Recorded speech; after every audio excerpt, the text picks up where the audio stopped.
presente. A palavra de Deus diz o quê? Que enquanto eu viver, nós podemos comer o melhor dessa terra. Você acha que Deus quer? Deus é um Deus de sofrimento. O povo de Deus tem que padecer, tem que sofrer, tem que ser humilhado, tem que ser pisoteado. Não! Ele é perseguido sim, mas também ele é o vencedor. Aleluia. Ele é afrontado sim, mas nunca derrotado. Ele tem que permanecer. Amém? Muito bem. E é isso que Deus nos dá. Em Yeshua, nosso Messias, nós temos eternidade, nós temos vida eterna. Porque é um momento para refletirmos sobre a nossa condição espiritual. É um momento, gente, agora, a pastora falou, de parar para analisar. Eu sei que todos os dias tem que fazer, mas nesse dia é muito mais importante. São dias específicos, são dias que se abrem tribunais espirituais, são dias quando nós somos julgados, onde como está no livro de Jó, onde o Satanás chega lá, o acusador chega diante de Deus e fala: olá, seu servo lá, eu obedeço, eu nunca fui levando.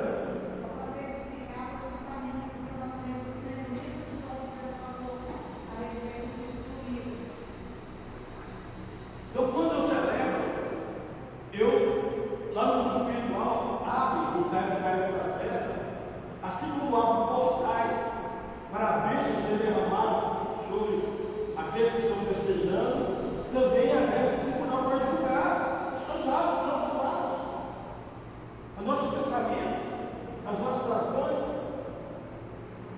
Então é o momento de a gente fazer uma reflexão sobre a nossa condição espiritual e do nosso coração perante Deus.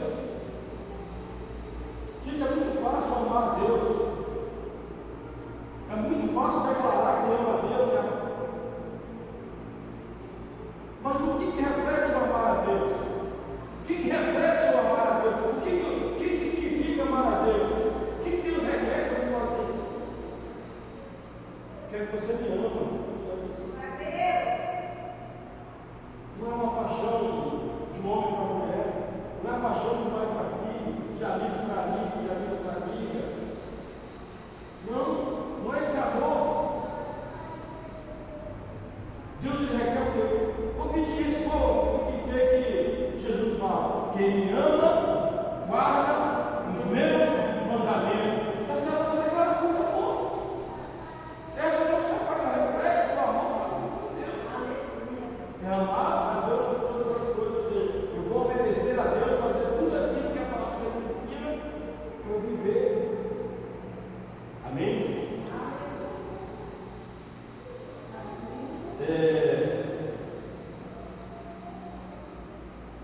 Porque é o momento que nós refletimos sobre a nossa condição espiritual e do nosso coração perante o Eterno, né, do Evangelho, e perante o nosso irmão, para assim termos a condição de assentarmos à mesa do Senhor. Não adianta também amar a Deus e não amar o meu irmão, ter divergência com o meu irmão. Se ele está na mesa, como é que eu vou sentar na mesa? Como é que eu posso sentar numa mesa se há discórdia? Eu posso até sentar fisicamente, mas espiritualmente aquela reunião não é anulada. Amém? E nós estamos falando de peso, falando de fragmento, né? Eu quero deixar aqui um esclarecimento sobre o que é o fermento que Jesus fala, que Paulo fala, o próprio Deus fala, comer o pão sem fermento, né? Tem um significado muito forte, muito grande. A gente faz como um ato profético, não consumir nesse período, mas ele tem um significado muito maior do que o fato de, somente o fato de, mas está também relacionado a isso. Assim como a levedura do fermento pode tomar toda uma massa, está ligado com as falas, né? 5:9. Assim também é o pecado, que é metaforicamente representado por fermento, que se filtrado dentro do corpo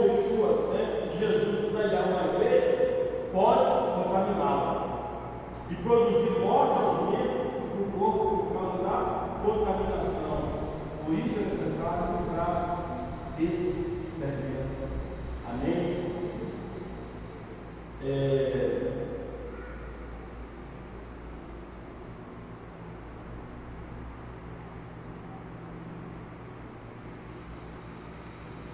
Então a gente tem que tomar cuidado, tem que aprender isso aqui. O que é o fermento, né, dos fariseus, não dos outros fariseus, mas dos hipócritas, né? Aqueles que criavam leis para beneficiar a si próprio. Eu falo, para quem não sabe, mas sabe agora, Jesus ele era um fariseu. Tá? Jesus era um fariseu, a gente era um fariseu, Paulo era um fariseu. Então, na época ele estava como um homem que ele frequentava a religião dos fariseus. Eu sei que hoje fala fariseu, né, usa uma palavra que as pessoas usam como depreciar outra, né? Mas dentro desse contexto, inclusive a oração que todo mundo inteiro conhece na Bíblia, ela é uma oração farisaica. Pai Nosso, que é a oração mais perfeita que tem. Pai Nosso que sai do céu. Começa exaltando o nome do Senhor, para depois chegar a Ele. Uma oração farisaica. Esse sistema que nós de congregacional, esse sistema de liturgia que nós temos hoje dentro das igrejas, ela vem de origem farisaica. Das sinagogas é farisaica, que antes os saduceus, eles não usavam sinagogas, os saduceus só faziam no templo, era só dentro do templo, porém os fariseus eles tinham a sinagoga. Você vai ver que Jesus, quando ele sai da costa do deserto, quando ele chega em Galileia, né? Ele vai ler a Galileia, que ele vai ler o que é chamado convidado a ler, que era um rabino, quando ele é convidado a ler na leitura do Shabat, e ele lê Isaías 61, eles estavam no sinagoga, farisaico. As pessoas não compreendem isso, né? Então, precisamos aprender a livrar-se desse fermento, né? Quais são os fermentos? O que é esse fermento? O fermento do falso ensino. Esse que eu acabei de falar, das pessoas usar o nome fariseu como um nome pejorativo, condenar todo mundo que é fariseu. Assim também como na religião evangélica, tem pessoas corretíssimas e também tem pessoas corruptas, hipócritas. Na igreja romana, todas as religiões, cada religião existe. Pessoas que seguem da religião deles. E tem aqueles que são corretos, que não são. O fermento dos falsos ensinos. Gente, que isso é o que tem contaminado e tem matado as pessoas. E esse veneno, gente, para mim é um dos mais difíceis de tirar. Que as pessoas endurecem o coração. Não lê Escritura. A Bíblia está ali, mesmo que versões diferentes, mas o contexto é o mesmo. As pessoas falam, isso não é mais desse jeito, não funciona. Não é mais desse jeito, porque conveniência. Mateus 16, versos 6 e 7, lá no verso 14, também vai falar sobre o fermento desses falsos ensinos. Yeshua nos estava falando de fermento de pães, não era para fermento de pães, mas alertando aquelas pessoas dos falsos ensinos que não estavam alinhados com as escrituras sagradas. É complicado, gente. Gente, não existe coisa pior que você ir para uma igreja, visitar uma igreja,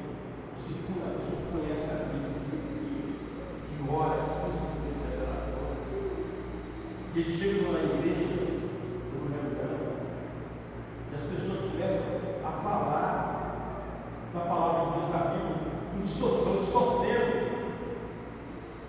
criando pretexto, sai do contexto para criar pretexto, para aquilo que nós estamos falando lá. Eu sei que é difícil, gente, dá vontade de sair, dá vontade. Já aconteceu de eu chegar no lugar para pregar e começar, mas como você tinha um compromisso, declara você tem que resistir, de trazer a palavra da verdade.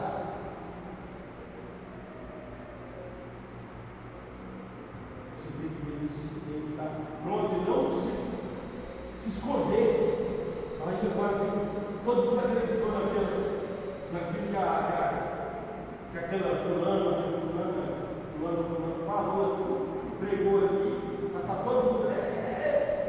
E aí você traz uma mensagem que descreve tudo aquilo que eles falaram, você sai chocado dali, você sai corrido dali. Mas você tem que pregar a verdade, tem que falar a verdade. Amém? Porque tem igrejas que participam, mas você vai participar, não é nada, você está no mundo da igreja, aí participa, tem igreja que vive participar dessa da ceia, sabe? Porque as pessoas vivem certas igrejas, você permite cear, que eles são batizados,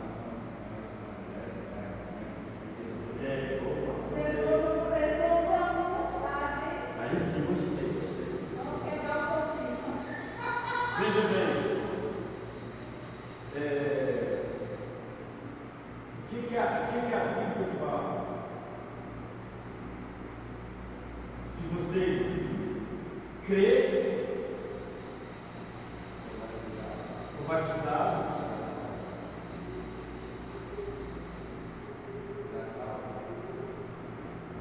se você for crer e for batizado, será salvo. Você crê e for batizado. Aí o que pelo menos fala? E se não crer, será condenado. Então, não é que fala se você não for batizado. Se você não crê, a salvação está relacionada com a fé. O batismo é uma outra coisa. O batismo para purificação. A imersão para purificação. Isso não significa que quando eu batizei nas águas, na imersão das águas, declaro confessando que Jesus é o meu Salvador, certo? Publicamente. Isso não significa que vai me fazer puro, me tornar puro para o resto da minha vida. A pureza vai estar relacionada com aquilo que eu faço. Às vezes tem pessoas, agora eu vou chegar aqui, não.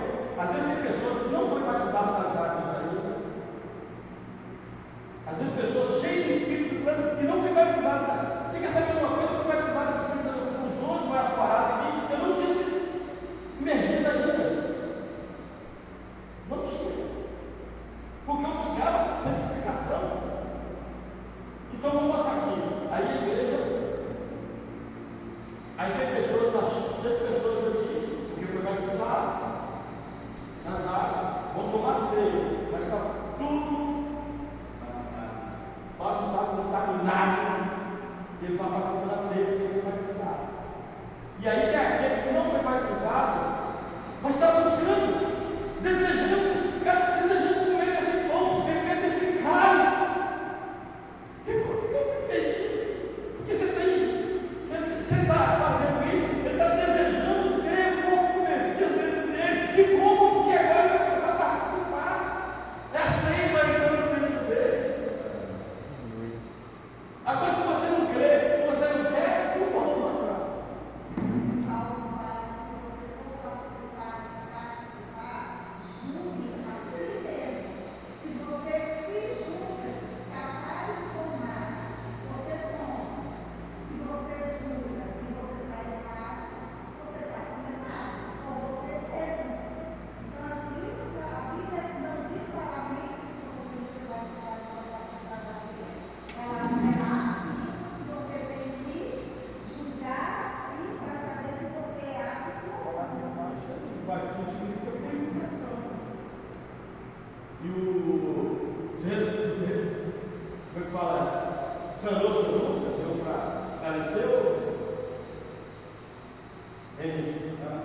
esclareceu a sua dúvida?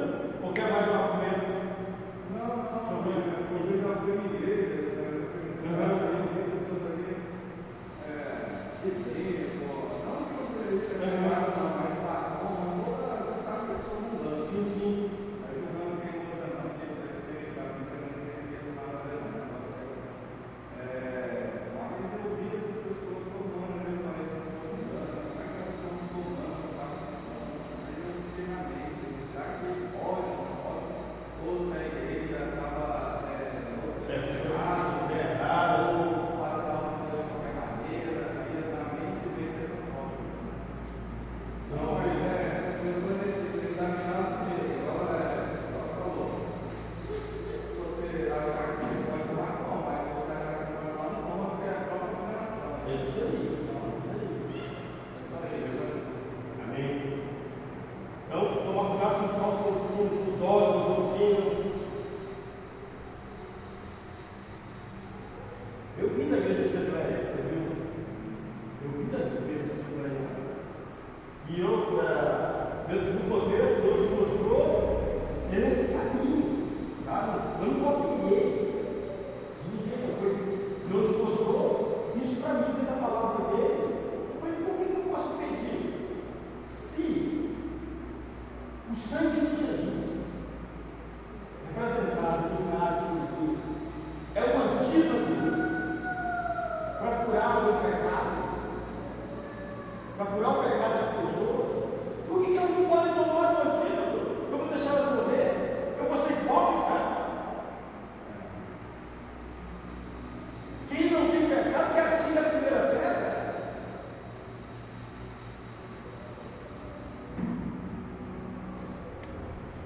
Amém? Vamos lá.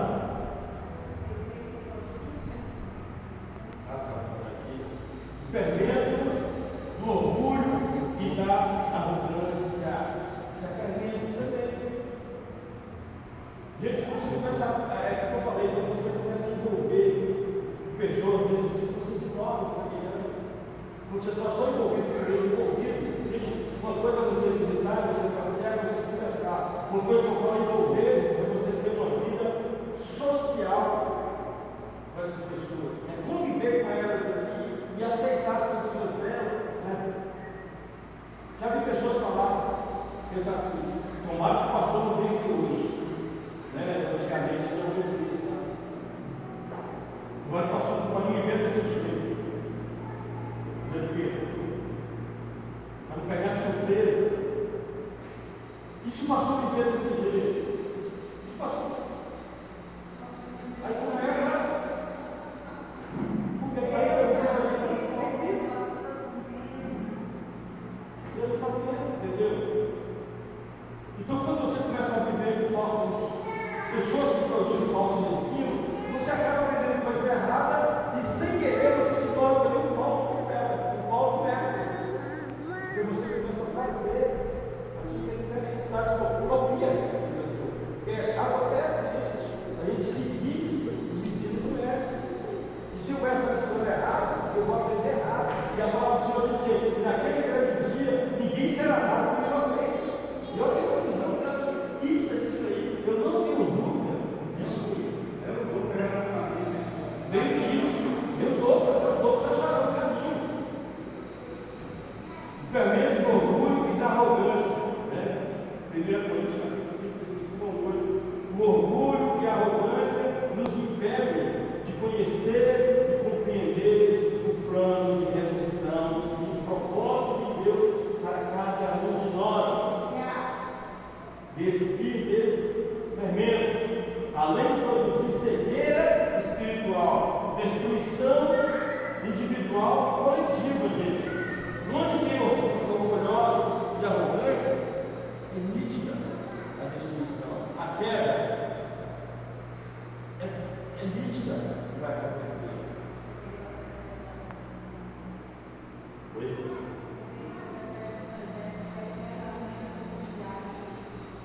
E a gente estava comentando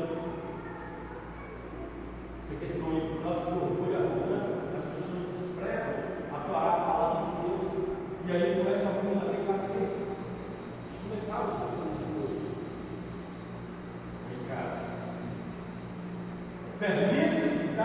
idolatria. Gente, às vezes a pessoa acha que não está idolatrando, mas tem coisas que ele não se entende, tem que quebrar.